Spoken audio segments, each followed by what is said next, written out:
Itu yang ketiga. Yang keempat saya singkatkan. Yang keempat adalah sesungguhnya setiap kematian itu pasti punya pintu yang bernama sakaratul maut. Semua orang merasakan sakaratul maut, Ustaz. Iya, hatta Rasulullah merasakan sakaratul maut. Saya pernah dengar satu YouTube itu dari seorang ustaz yang semoga Allah merahmati beliau, saya mencintai beliau karena Allah. Tapi beliau salah menyampaikan Rasul dah pernah sakaratul maut. Salah. Nabi merasakan sakaratul maut. Dan sesungguhnya Nabi itu merasakan penderitaan yang puncak. Kenapa? Tidak ada manusia yang paling puncak penderitaannya kecuali Rasulullah, Pak. Makanya sakaratul mautnya Nabi itu 2 kali sakaratul mautnya kita. Lawung sakitnya aja 2 kali sakitnya kita kok Rasul itu, Pak. Makanya dalam riwayat Muslim Nabi bersabda, wa inni la'u'aku kama yu'aku bihi rajulaini minkum. Saya ini kalau sakit 2 kali sakitnya kalian. Jadi kalau bapak dan saya 37 demam, kalikan 2, Pak. Itulah demamnya Rasul, Pak. Dan sakaratul mautnya Nabi itu 2 kali sakaratul mautnya orang biasa. Kenapa? Imam Qurtubi itu mengatakan, kenapa Nabi masih merasakan sakaratul maut? Padahal orang yang paling dikasihi oleh Allah itu adalah Nabi. Imam Qurtubi mengatakan 2 alasannya. 1, Allah ingin ngasih pelajaran kepada orang beriman. Pelajaran orang beriman itu apa? Lah kalau Nabiku dan Rasulku aja sakaratul maut, apalagi antum dan saya. Lawang nabinya Allah aja sakaratul maut kok. Yang kedua, kenapa Nabi dikasih sakaratul maut oleh Allah? Sesungguhnya Nabi dikasih sakaratul maut, dan sakaratul mautnya Nabi 2 kali sakaratul mautnya orang biasa. Karena Nabi sudah direncanakan dan diproyeksikan oleh Allah, dialah pemimpin penduduk surga. Karena puncak kenikmatan diiringi dengan puncak penderitaan dalam iman, sampai sakaratul mautnya aja dibuat berat oleh Allah. Itulah Rasul. Dan sesungguhnya sakit sakaratul maut itu sakit puncak-puncaknya sakit itu sakaratul maut, Pak. Makanya saking puncaknya rasa sakit yang dirasakan manusia itu ketika sakaratul maut itu Pak, tidak bisa ngomong. Coba kalau Bapak bicara sama orang sakaratul maut itu, Bu, diem dia, beliau diem. Biasanya nanti air matanya netes, Pak. Itu paling berat tuh saat kayak gitu. Netes air matanya. Kenapa tidak bisa ngomong? Aduh Ustaz, lu sakitnya itu melemahkan urat syaraf, Pak. Sampai urat syaraf itu tidak bisa ngasih perintah kepada otak, otak tidak bisa ngasih perintah kepada mulut untuk mengatakan aduh aja tidak mampu. Masya Allah, kayak apa ya? Makanya ada nggak orang sakaratul maut ngomong aduh? Tidak ada, Pak. Diem dia. Berarti tidak sakit. Lu sakitnya itu yang berlapis-lapis. Sampai urat syarafnya tidak ngasih perintah ngomong, tidak bisa. Kalau ada yang bisa mengucapkan la ilaha illallah itu gimana, Ustaz? Itu bukan dia, Allah yang nuntun. Makanya Allah berfirman, yusabbitullahu alladzina amanu bil qauli tsabit fil hayatid dunya wa fil akhirah. Allah teguhkan orang yang beriman di dunia dan ketika di akhirat. Di dunia itu kapan? Ketika mati dibimbing untuk ngomong la ilaha illallah. Allah yang bimbing. Tapi manusianya tidak bisa apa-apa, diam dia, Pak. Tatapannya kosong. Kenapa kok gitu ya Ustaz? Baca riwayatnya Bara' bin Azib. Idza kana al-mu'min fi inqita'i minad dunya iqbalu minal akhirah wa idbaru minad dunya nazala ilaihi malaikatun. Sesungguhnya orang mukmin itu kalau akan meninggalkan dunia mendatangi akhiratnya datang malaikat. Maka kemudian dia melihat sesuatu yang tidak pernah dia lihat seumur hidupnya itu, Pak. Tegang dan sakit, Masya Allah parah, tidak bisa ngomong, nggak kayak di sinetron gitu. Sinetron kan gitu kan, ada mau mati istrinya, suaminya gitu, di atas pangkuan istrinya, tolong jaga anak-anak ya Dek, supaya bermanfaat bagi nusa dan bangsa. Itu sutradaranya tidak pernah ngaji, Pak ya. Karena tidak bisa kemudian bicara itu tidak bisa. Makanya orang ketika sakaratul maut, makanya dikatakan semua yang itu akan merasakan sakaratul maut. Siapa yang tidak merasakan sakaratul maut? Cuma satu, orang yang mati syahid. Maka sesungguhnya dikatakan kama yajidu ahadukum kamasil kursah. Orang yang mati syahid itu tidak merasakan apapun kecuali kayak digigit semut. Dan tidak lebih daripada itu. Adapun orang merasakan sakaratul maut. Sakarat itu apa, Ustaz? Sakit yang berlapis-lapis itu sakarat, Pak. Maut itu menjelang kematian. Dan puncaknya sakaratul maut itu disebut dengan naza'. Apa itu naza'? cabutnya nyawa, bukan ditarik loh ya. Kalau ditarik itu tajdid, kalau naza itu cabut. Makanya kemudian sampai dadanya naik itu naza itu.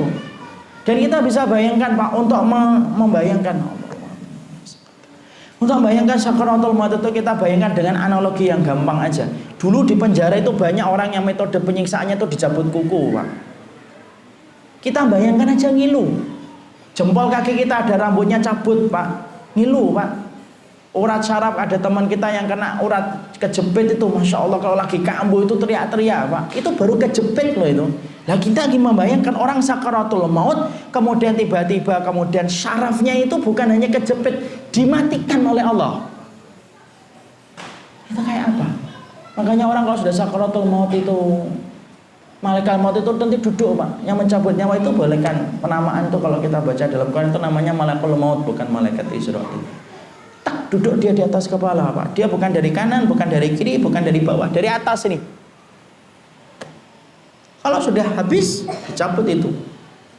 Pertama kali yang dingin itu mana kalau orang meninggal dunia? Telapak kaki, dingin itu. Tarik ya Pak. Ngelewatin mata kaki, syarafnya itu ada ribuan mati langsung Pak. Makanya kalau orang untuk berbuat dosa itu satu aja. Kenapa kok membuka aurat? Lupa kalau nanti sakaratul maut. Kenapa ngambil yang haram? Lupa kalau nanti sakaratul maut. Ngelewatin mata kaki mati, ngelewatin kemudian lutut mati Pak, ngelewatin pinggul mati, ngelewatin kemaluan mati, lambung, jantung mati. Puncaknya di mana? Nih, balaula idza balagatil khulqum. Nih kalau di sini. Makanya orang kan nyawa di kerongkongan. Itu Allah nyampe puncaknya di sini. Itu puncaknya di sini nih Pak. Kemudian ngelewatin sini mata tak mati, itu hidung mati, mulut sudah mati, kemudian ngelewatin mata cabut. Dan kemudian pada sebagian orang yang meninggal dunia itu ketika dia meninggal dunia maka matanya terbuka. Kenapa kok mata terbuka? Bukan su'ul khatimah. Masyarakat Jawa itu sering matanya terbelalak mati, su'ul khatimahnya. Mati terbuka mata itu adalah tanda wajarnya mata ketika meninggal dunia. Maka yang paling setia ngikutin roh itu mata Pak. Makanya ada yang meninggalkan gini, ada yang dikit. Rasulullah bersabda, fa inna ruha idza qubida tabi'ahul basar. Roh itu kalau dicabut yang paling setia ngikutin roh itu mata.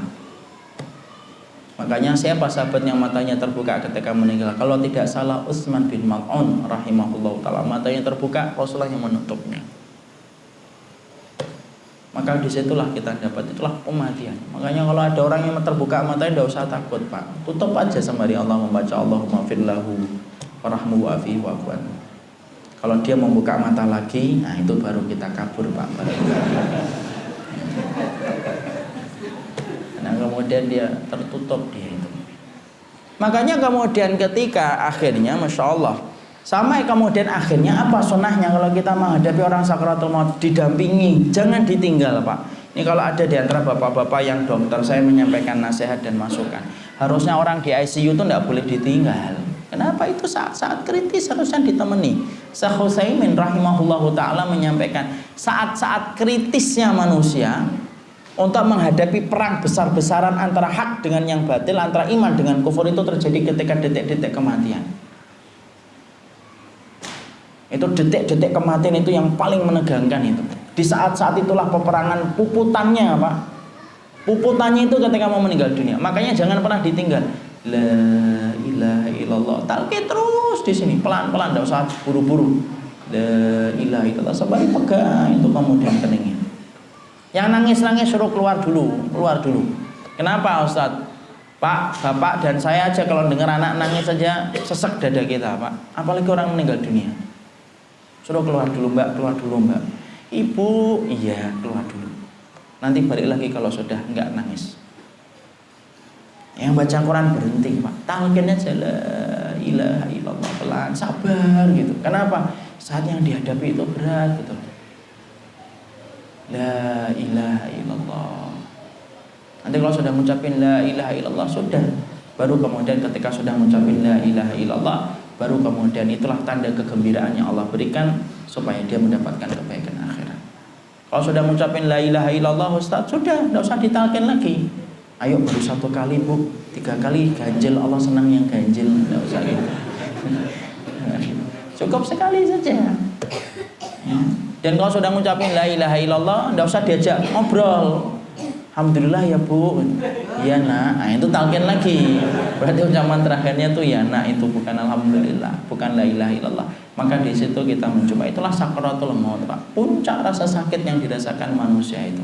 Makanya ketika dicabut, naik itu ke langit 1, langit 2, langit 3, langit 4, langit 6, sampai langit yang ke-7 Sidratul Muntaha. Tidak dibukakan langit yang ke-7, Allah menyampaikan aiduhu ilal ardi, aiduhu, kembalikan dia ke bumi, di situ akan menciptakannya dan di situ akan membangkitkan kembali, dikembalikan ke bumi, dan itu panjang akhirnya hadisnya itu. Tapi disitulah kita paham, semuanya pasti merasakan sakaratul maut. Bedanya kita dengan ikhwan-ikhwan kita yang sudah meninggal dunia itu cuma 1 waktunya saja. Kalau kemarin kita mendapati ada ujian Ustaz Fathur Rahim, itu buat putranya yang semoga Allah merahmati dan mengampuni dosa-dosa putranya beliau. Itu hanya waktu saja sudah ditetapkan oleh Allah, dan kita akan merasakan. Lah kalau orang itu emang kalau pas tabrakan itu Ustaz, apakah merasakan sakaratul maut? Iya. Daripada nanti ada yang nanya, saya jawab dulu ya. Kalau ada orang yang tabrakan terus kemudian langsung meninggal, kapan sakaratul mautnya Ustaz? Loh, jawabnya dengan kias yang paling gampang. Bapak tahu nggak, kalau bapak dan saya kadang-kadang pernah nggak kita ngelewatin tidur itu ketindih? Pernah nggak ketindih? Kalau kita ketindih itu, istri kita yang di samping kita melihat kita itu kayak orang ketindih atau kayak orang tidur? Kayak orang tidur kan? Baru setelah kita gitu, baru istri kita, kenapa mas ketindih ya? Kan gitu. Tapi ketika kita ketindih, istri kita ngelihat kita itu ketindih atau tidur biasa? Tidur biasa. Mata kita Pak sering ini bulu ini langsung mati Ustadz. Iya, itu pandangan mata kita, tapi pasti merasakan sakaratul maut. Nabi itu shadiqul masduq, Nabi itu ucapannya benar dan dibenarkan oleh Allah. Tidak mungkin. Oh, ketika Nabi mengatakan semua orang itu sakaratul maut, kemudian ada orang yang tidak merasakan sakaratul maut. Tidak ada, semuanya ngerasain itu. Jadi kalau ada ikhwan tertabrak, kemudian langsung jatuh meninggal, itu pandangan kita saja yang mengatakan ini tidak sakaratul maut. Padahal dia pasti merasakan sakaratul maut itu. Itu pasti. Cuma pandangan mata kita yang sering nipu. Nanti kalau ada yang sering nanya ini, kalau mati suri gimana? Nah, sebelum ada yang nanya saya jawab lagi. Ya. Mati suri gimana? Ustaz? Tidak ada mati suri Pak. Karena sesungguhnya mati suri itu Allah sudah menerangkan dalam surat Al-Mulk. Alladzi khalaqal mauta wal hayata liyabluwakum ayyukum ahsanu amala. Allah itu menciptakan hidup dan mati. Allah cuma menciptakan hidup dan mati. Berarti tidak ada mati. Antara hidup dengan mati itu tidak ada. Berarti kalau ada yang mati suri itu sebenarnya belum mati. Cuma karena kelemahan kita, mata kita, lemahnya dunia medis, maka menganggapnya itu mati padahal belum mati. Karena Allah jelas mengatakan Allah yang menjadikan hidup dan mati, dan Allah tidak pernah mengatakan hidup mati dan antara hidup dan mati. Allah tidak pernah mengatakan itu. Makanya kemudian disitulah sifat yang keempat, kematian itu melewati sakaratul maut.